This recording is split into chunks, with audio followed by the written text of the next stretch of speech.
Coverage of today's top stories is just 2 minutes away, but first a handful of stories that will have you talking today. It's a breed apart at 5 before 6. The world is getting its first look at 2 new species of animals. You're looking at a pygmy possum recently found in the Indonesian mountains.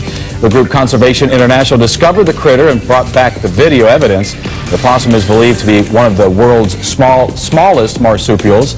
The research team also found a giant rat. Look at that guy, about 5 times the size of a normal city rat, but about the same size as a New York City rat. And the rat doesn't fear humans because these humans may be the first that the rat has ever seen. Ugh. Also, it's the ultimate must-have for history buffs, and someone paid a big price for it yesterday. The only privately owned copy of the Magna Carta was sold at Christie's auction house in New York. King Edward signed it 710 years ago, limiting his power. The document is one of only 17 known copies and the only one anyone could buy. That's why a private equity group paid $21 million for it. It will keep it on display where it's been at the National Archives in Washington, D.C. There's not usually much controversy about Santa Claus, but a T-shirt featuring St. Nick is raising some eyebrows.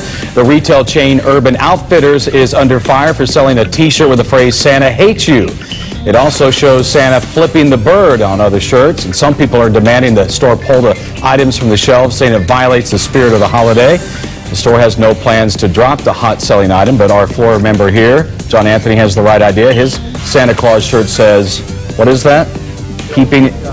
Don't stop believing, which is appropriate, like that shirt as opposed to the other ones. There you go, live look at John Anthony there. The anti-hate Santa, all right. A woman in Florida made a creepy discovery while decorating her Christmas tree. As Arlene Olson was hanging up ornaments, she found a live snake wrapped around the branches. I put the star up on top, and I'm reaching right in here, and I put the lights up here, and I go, oh. She's deathly afraid of snakes, by the way. Her husband isn't crazy about them either, so they called a trapper who came over and hauled it away. He says it's the first snake he's ever found in a Christmas tree. The Olsons say despite the experience, they plan to keep on buying live trees. Just in time for the holidays, a Michigan man who had been given up for adoption years ago finally found his birth mother in the most surprising place.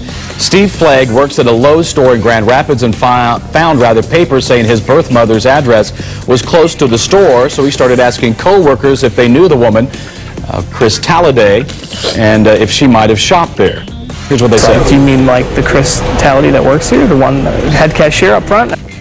That's right. Turns out he and his birth mother worked at the same place for 8 years. Neither knew of the connection. When Talladay found out, she was relieved. He's a good person. That's what I was hoping, that he would turn out to be a good person. Genes. Good genes. That's wonderful. Thank you. Neither have any hard feelings about how things turned out, and Talladay says she hopes to meet Steve's adoptive parents to thank them for raising him so well. Oh, I have goosebumps. That's a good story. Good story. On December 19th, just 6 shopping days before Christmas on this Wednesday.